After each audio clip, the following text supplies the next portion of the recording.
Hi everyone, welcome back to my channel. అందరికీ ముందుగా భోగి శుభాకాంక్షలు.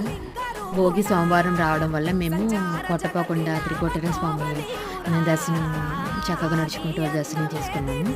ఇక్కడ శివుడు కొండ మీద కైలాస అధినేతగా ఉంటాడు. ఇలా మెట్ల దారి ఉంటుంది అండ్ అలాగే రోడ్డు మార్గం కూడా ఉంటుంది. మేమైతే మెట్లు నడుచుకుంటూ వెళ్ళి మంచిగా దర్శనం అనేది కంప్లీట్ చేసుకున్నాము. త్రికోటేశ్వర స్వామి ఆశీస్సులు అందరికీ ఉండాలని కోరుకుంటూ like and subscribe my channel. Thank you.